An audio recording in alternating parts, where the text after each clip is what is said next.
esté con ustedes. Del Santo Evangelio según San Marcos.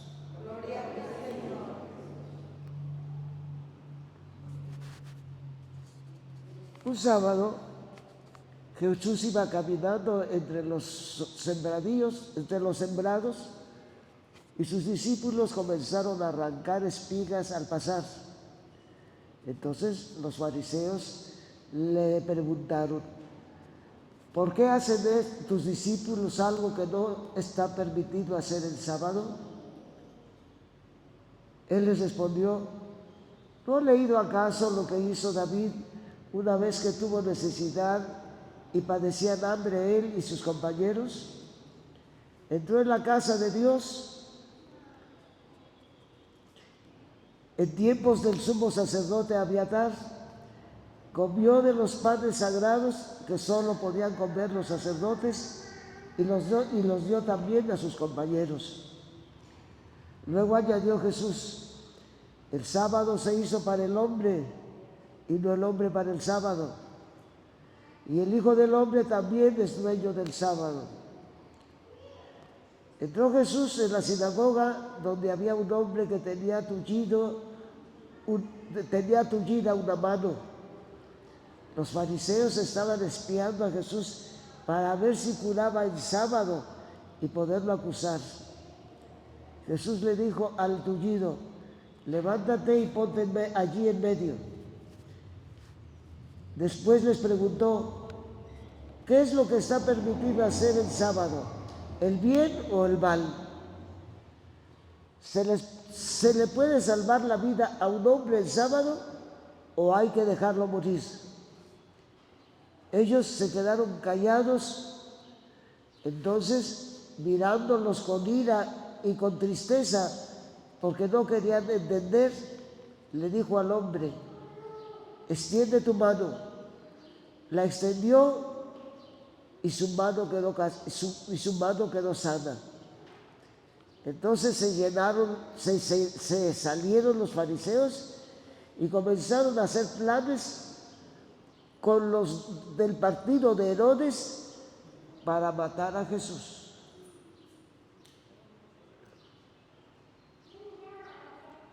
Esta es palabra del Señor. Gloria a ti, Señor Jesús. Siéntese, por favor.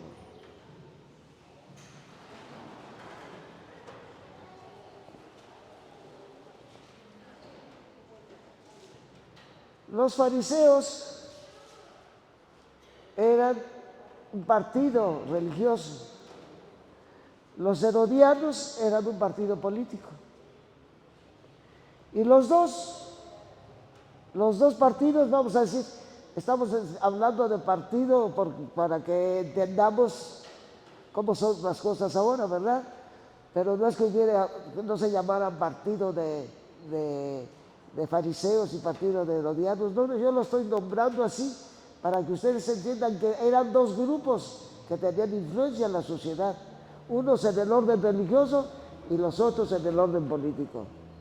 Pero los dos se pusieron de acuerdo para matar a Jesús. Los dos se pusieron de acuerdo para matar a Jesús. Entonces, estamos en el capítulo 2 de Marcos. Capítulo 2 del Evangelio de Marcos. Es cuando empezaba Jesús a predicar el Evangelio y ya lo querían matar. ¿Por qué? Porque tenía más peso su palabra que la de ellos, y tenía más peso su palabra porque era la palabra de Dios. O sea, es la palabra de Dios. Jesús es Dios, que tomó nuestra condición humana en el seno de María, pero seguía siendo la persona divina del Hijo de Dios, la segunda persona de la Trinidad. Entonces, queridas hermanas y queridos hermanos, hoy tenemos unas enseñanzas fundamentales para vivir nuestra vida como seguidores de Jesús, como discípulos de Jesús. En la primera lectura se nos habla del sábado. ¿Cuál era el sentido del sábado? Esto está en el Antiguo Testamento, en los primeros 5 libros de la Biblia, que es el Pentateuco. Entonces, ahí se nos habla del sentido del sábado. Era que descansaran todos, que descansaran los seres humanos, pero también los animales de los que se servían los seres humanos. Dios tenía cuidado de todas sus criaturas. Y por eso les dice, podrás trabajar todos los días, pero el último día, que será el sábado, descansarás tú, descansará tu familia, descansarán tus sirvientes que hay en tu casa y también los animales que te sirven. Fíjate, son todas las criaturas en las que piensa Dios, que no deben estar nada más trabajando, ¿no? Y sobre todo el hombre que pierde el sentido, ¿por qué quiere Dios que pensemos en Él? Pues para que le demos un verdadero sentido al trabajo, para que le demos un verdadero sentido a la utilización de todas las cosas que existen, para que nosotros vivamos sobre esta tierra, empezando por los alimentos, pasando por el agua, el aire que respiramos, los animales que nos sirven, que están de servicio a nosotros. Todo esto tiene que tener un sentido de que es algo en lo que Dios tiene todo el cuidado, pero ahí está, que el sábado, o sea, un día a la semana, tienes que dejar todo y darte cuenta qué sentido tiene tu vida, darte cuenta por qué trabajas, para quiénes trabajas y cuál es la otra parte que tienes también que cuidar de tus hijos, cuál es la otra parte que tienes que tener cuidado con tus animales. Tus animales tienen que tomar agua, tus animales tienen que alimentarse, pero también tienen que descansar. O sea, es muy interesante cómo el Señor en la Sagrada Escritura nos está dando el verdadero sentido de la vida humana que se perdió con el pecado original. Eso es lo malo del pecado original que llamamos el pecado de obediencia a Satanás.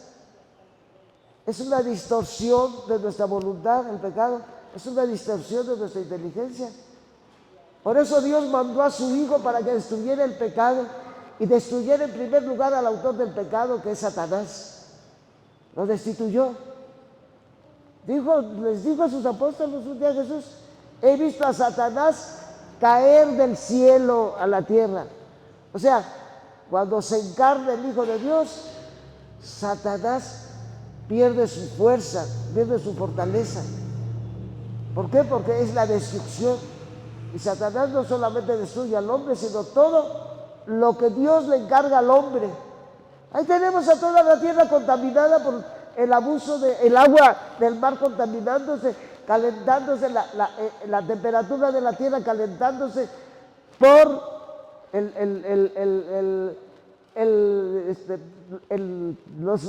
los combustibles fósiles. Los combustibles fósiles que despiden cuando se consumen combustibles fósiles son aquellos que vienen producto de los árboles enormes que había ya en la época de los dinosaurios y también los animales enormes que había. Todo eso es lo que llamamos nosotros con un nombre del petróleo. Eso es de allí de donde vienen los combustibles que usamos, que se llaman combustibles fósiles, que al consumirse despiden dióxido de carbono y hemos creado una capa, hagan de cuenta un casco en la tierra con el dióxido de carbono, que el calor que despide el sol hacia la tierra y que no se consume en la tierra, que es un 70% de la energía que nos da el sol, solo los seres humanos ocupamos el 30%, todo ese calor se queda aquí de nuevo aquí. ¿Por qué? Porque esa capa de ozono y de dióxido de carbono que hemos creado alrededor de la Tierra no permite que se vaya, que se disipe. Cuando no existía eso, pues se disipaban todas esas energías caloríficas y se iban al espacio. Ahora se quedan en la Tierra y están elevando la temperatura de la Tierra, que sobre todo se mide en el mar. Estamos en un gris. Y está calculado, así como se va calentando, está calculado ya los años en los que no habrá retroceso con esa barbarie que estamos haciendo y vamos a tener una destrucción terrible. Entonces tenemos que parar. Esto es una primera cosa que aprendemos aquí. Pero la segunda cosa que aprendemos en la palabra de Dios es ¿quiénes somos nosotros como rescatados por Jesús? ¿Qué significa que hayamos sido, que seamos rescatados por la gracia de Dios que se nos da a través de la muerte y resurrección de Cristo, con el poder del Espíritu Santo que Cristo junto a su Padre envió a la tierra y que celebramos hace poco, pues la llegada del Espíritu Santo a la tierra, en donde San Pablo nos describe cómo somos purificados, cómo somos rectificados como personas, cómo empezamos a pensar correctamente, cómo empezamos a usar nuestra voluntad correctamente, cómo los seres humanos empezamos a ordenar nuestras acciones de manera que ni dañemos a nuestros semejantes con la explotación, la esclavitud, con la venta de las drogas y la dependencia que crean las drogas. ¿Y todo por qué? Por el negocio que representa eso. Todo lo que hacemos contra el agua, todo lo que hacemos contra la tierra, lo que hacemos contra el mar, todo esto, hermanas y hermanos, es algo que en la mente y el corazón del ser humano, rectificado por la gracia de Dios. Esto es la segunda lectura que nos da el apóstol San Pablo, la palabra de Pablo en la segunda lectura. Es lo que nos dice, nosotros somos personas que hemos sido hechas perfectas para pensar bien y para actuar bien. Esa es la importancia que tiene que seamos cristianos. Sí, los cristianos que no nos preocupamos por toda la obra social que debemos desempeñar a favor del nombre. Esto es, y un día, hoy debemos reflexionar cómo debemos influir para que la actividad política, que tiene como finalidad garantizarle a todo ciudadano la justicia y a todo ciudadano garantizarle sus derechos completos. Eso es la actividad de la política. Por eso estamos eligiendo, estos señores estarán en distintas áreas de la política, empezando desde el presidente de la República y pasando por los gobernadores, pasando por los presidentes municipales y luego las cámaras, los diputados, los senadores. Hoy votamos por los ayuntamientos, aquí votamos por el presidente municipal, votamos por a qué senador, los candidatos a senadores para Coahuila y los candidatos a diputados para Coahuila. Eso es lo que hicimos hoy, o estamos haciendo, los que ya votamos y que van a hacer ustedes. Eso, hermanos, es para que se ejerza desde la política y se garantice la justicia para todos y se garanticen los derechos, derecho a la alimentación, derecho a la educación, derecho a la salud, derecho a la vida sana, no contaminando el agua, no contaminando el aire, no contaminando con el ruido. También el ruido es una contaminación. Todo esto, queridos, y muchas más, todo esto es lo que estamos buscando al poner en los diversos espacios del gobierno político a las personas encargadas de que, y cómo actúan los senadores y cómo actúan los diputados, pues en las cámaras, la Cámara de Diputados, la Cámara de Senadores. Sí, esto es algo, son los tres poderes, el ejecutivo, el legislativo y el judicial. Hoy nosotros votamos por el Ejecutivo aquí, en el orden de los ayuntamientos, y por el Ejecutivo en el orden de la República, que es el presidente. Y luego, sí, en el orden legislativo, es decir, nuestros derechos que están en las cámaras.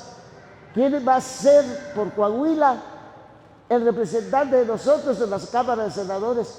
¿Y quién va a ser por Coahuila el representante o la representante, porque hay mujeres también, en la Cámara de Diputados?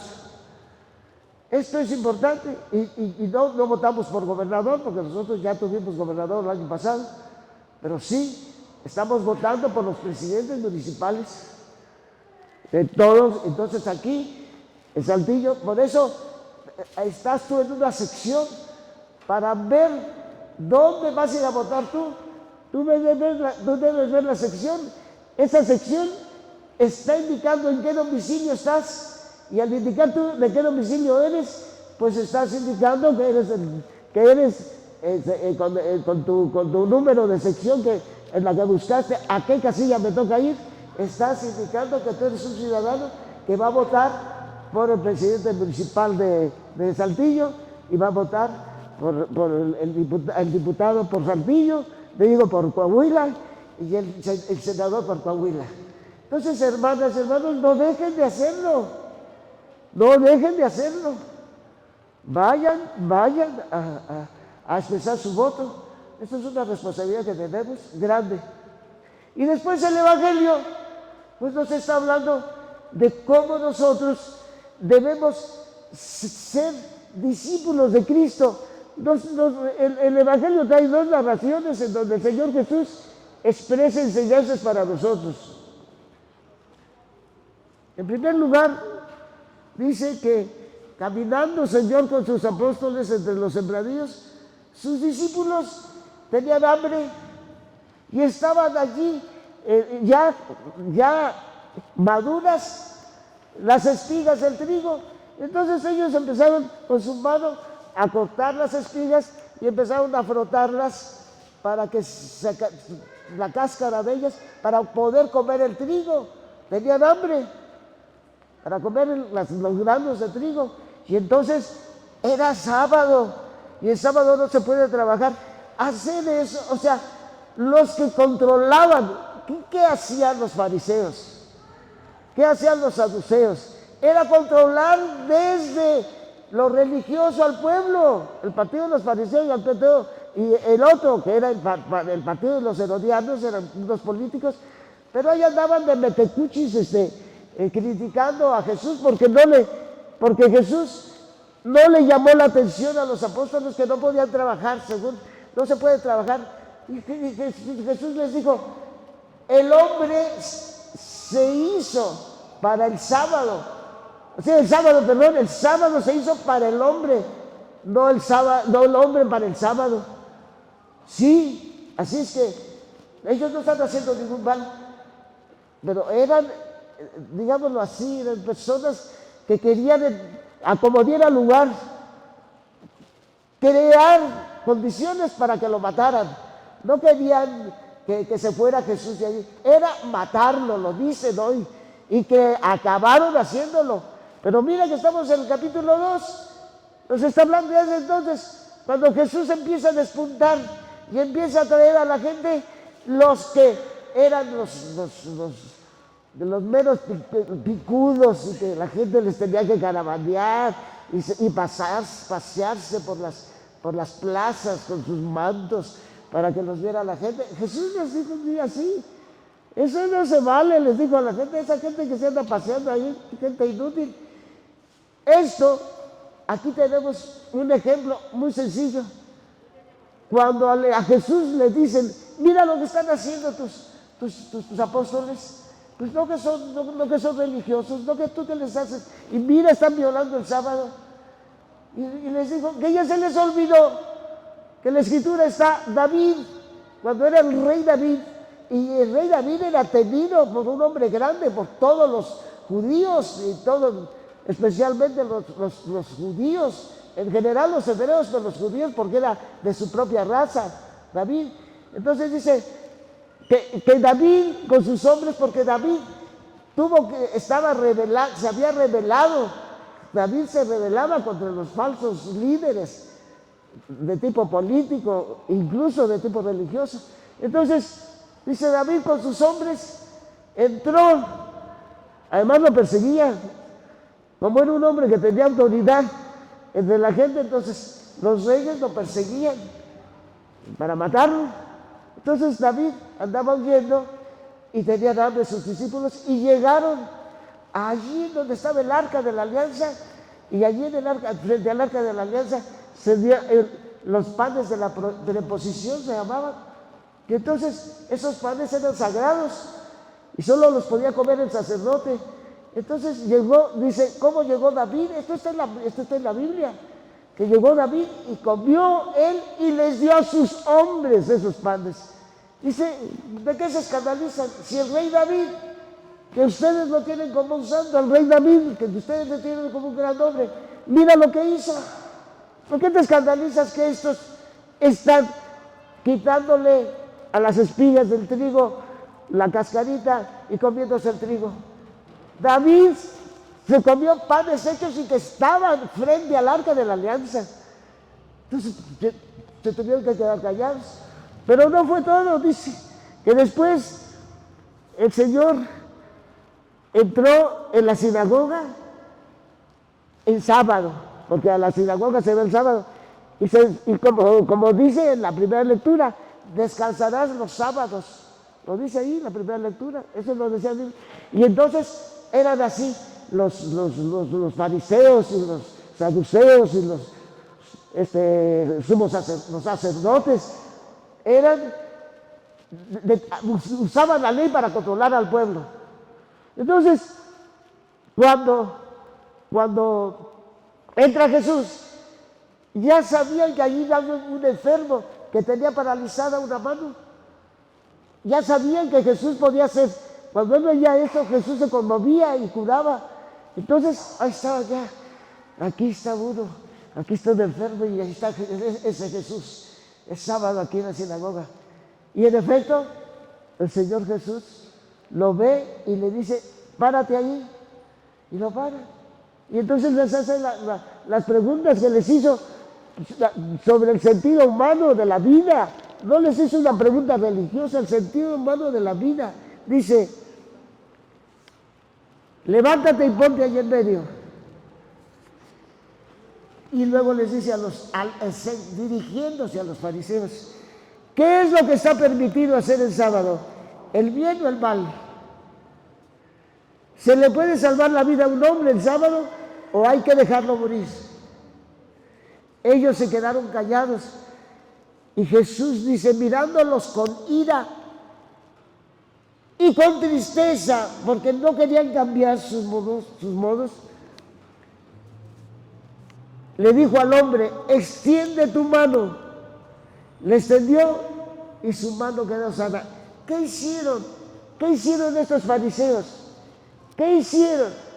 Salir a planear cómo aprender a Jesús y cómo matarlo. Y está empezando. Jesús está empezando con sus obras. Es el capítulo 2 de Marcos. Entonces, aquí descubrimos que también lo religioso puede utilizarse como poder. Y que también los grupos de iglesia, que si hay el grupo no voy a hablar de ningún grupo, a mí que no le atine de un grupo así, que creen que por estar en un grupo de iglesia ya son superiores a los demás que no son de ningún grupo. O que porque vienen a misa cada 8 días y hay unos que no vienen a misa, también esos son perversos y feos. De ninguna manera no somos nadie para juzgar a nadie. Nadie. No podemos juzgar.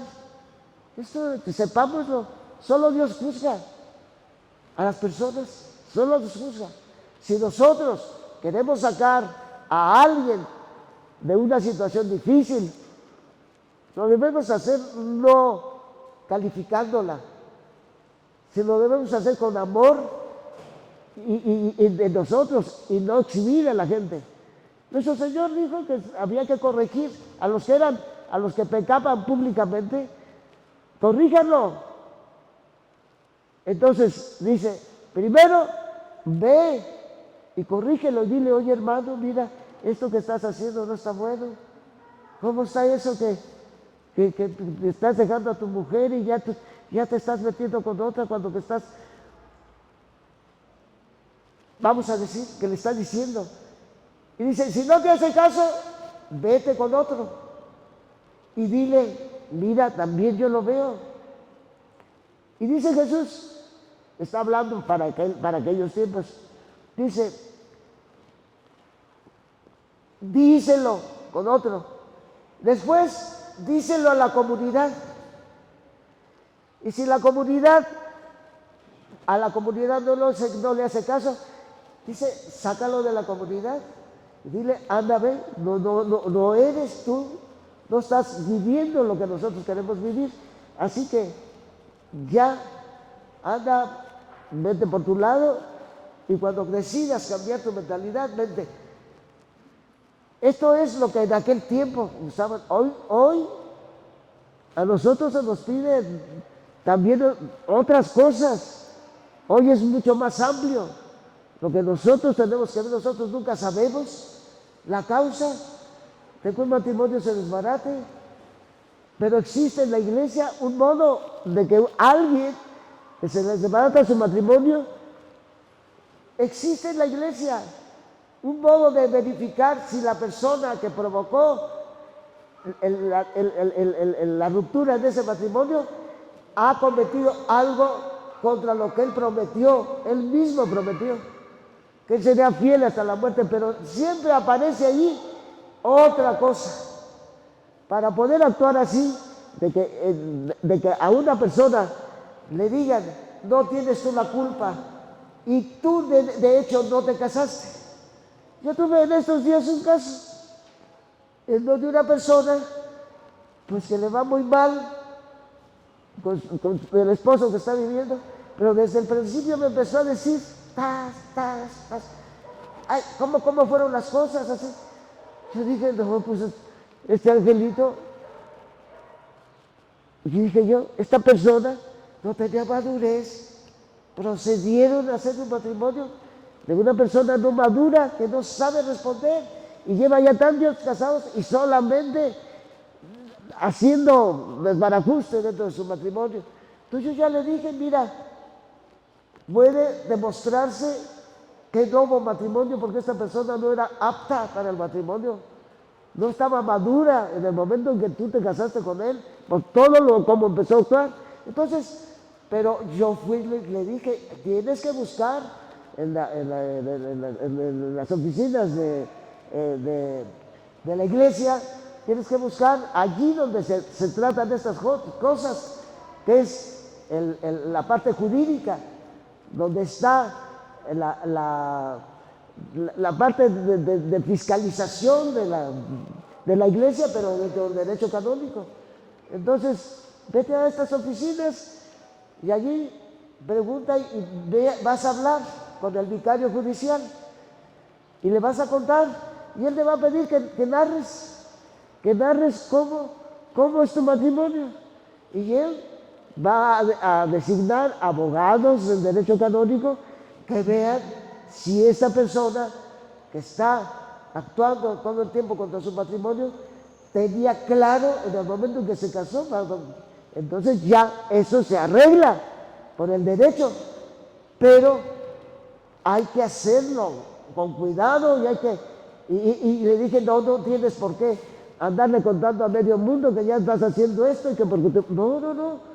Tu marido también, así hasta ahora, tu marido también tiene dignidad y tiene derecho a que se guarde la secrecía de lo que tú estás acusando. No tienes que andar contándole a todo el mundo, sé delicada también tú. Y que vaya y que los jueces que están dentro de la iglesia y el vicario judicial, que es el responsable de eso, pues decida. O sea que existe en la iglesia también un modo de hacer esa justicia para quienes no están bien, como lo hace también el derecho civil. Cuando declaran que no hubo matrimonio de una persona, esa persona queda en libertad y puede hacer una unión civil sin necesidad de que se haya declarado su divorcio, digamos, dentro de la iglesia. Sencillamente la iglesia no acepta el divorcio. La iglesia dice, este señor o esta señora no tenía madurez cuando se casaron. Y entonces ya allí no hubo ni matrimonio, no están casados. Eso no podía hacer la justicia. Entonces, hermanas y hermanos, tenemos que ser responsables nosotros dentro de nuestra sociedad, que exista la justicia para todas y para todos. Esto es lo que San Pablo nos dice, que nosotros tenemos que actuar, tenemos una fuerza interior para actuar por el bien dentro de la iglesia y fuera de la iglesia. Esto lo dice San Pablo en la segunda lectura.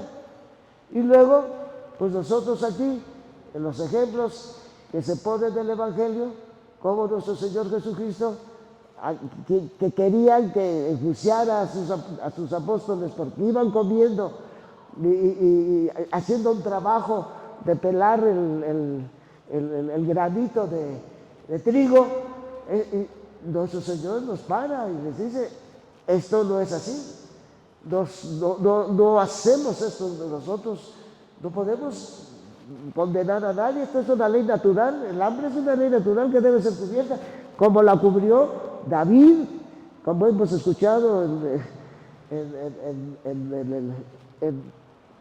cuando nuestro Señor Jesucristo les responde a los fariseos que estaban acusando a los apóstoles, pues ¿qué no saben lo que hizo David en su tiempo? Entonces, hermanas y hermanos, nosotros tenemos que actuar por el bien de los demás, como nuestro Señor actuaba, aunque lo condenaban y lo querían matar. Nuestro Señor siguió haciendo el bien, siguió curando enfermos, siguió resucitando muertos, y no podían. Pero fíjense hasta dónde llega la maldad. Estoy hablando de los grupos religiosos, estos grupos políticos, pero también se iban con las acusaciones falsas contra Jesús. No sabían quién era Jesús. Jesús era la persona divina, la segunda persona de la Santísima Trinidad. Tenía el poder de curar, tenía el poder de sanar, tenía el poder de ver el interior de la gente y perdonar a los pecadores. Todo eso, y lo dejó en la iglesia. Lo dejó en la iglesia. Todo eso lo dejó en la iglesia. Y nosotros tenemos que actuar por el bien de la sociedad como personas justas y personas con mucha probidad moral. Por eso también debemos cuidar nuestra vida personal, nuestro comportamiento en el trabajo, nuestro comportamiento dentro de la familia. Lo tenemos que cuidar mucho, porque de lo contrario estamos desacreditando a la iglesia y estamos desacreditando la evangelización. Esto tenemos que ser responsables. No tenemos que ir sacudiendo la mediocridad de nuestra vida cristiana y preocuparnos por el bienestar de nuestro prójimo en todos los sentidos, preocuparnos y procurar el bien. Esto es algo que nos enseña hoy el Evangelio, que en el orden político, mire, este día de las elecciones, nosotros tenemos, y luego cuando hoy estén en funciones los señores que elegimos, podemos ir a hacer grupo. Mire, nosotros votamos por usted porque creíamos que iba a ser así. No estamos de acuerdo en que usted esté haciendo esto y esto y esto. Se puede ir, claro que se puede ir, y no tengan miedo, sin miedo, se puede ir, y se puede decir. Yo conozco grupos muy serios que van y le dicen a sus diputados, o van y le dicen a su presidente municipal, o van y le dicen a su gobernador, oiga señor, esto no. Pues no por nada nosotros en el sexenio pasado de gobierno aquí, tuvimos cercada la entrada a la casa de gobierno. ¿Por qué? Porque era lo que él no quería el gobernador oír a la gente, no quería que le puedan decir cosas, y puso una reja ahí. Entonces, ¿qué gobierno es este? Parece que ya la quitaron, pero todavía no está totalmente quitada. No. Bueno, ya. vamos a continuar. El Evangelio es para la vida, no es nada más para teoría, es la vida de las personas. Y nos debe interesar la vida de los demás. Y no es fácil, ¿eh? No es fácil. Yo se los digo, no es fácil. Pero tenemos que tener la valentía de decir las cosas como son.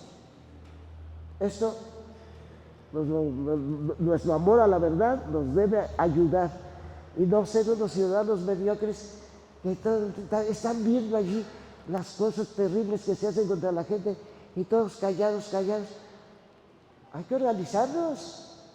Tenemos que aprender el proceso pastoral que lleva la diócesis. Debe una primera conclusión de la primera etapa, que es donde están, es formar los grupos por barrios.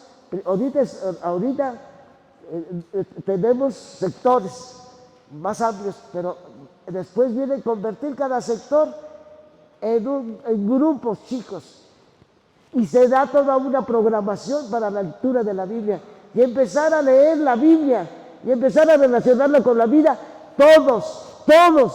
toda la iglesia diocesana en grupos organizados así.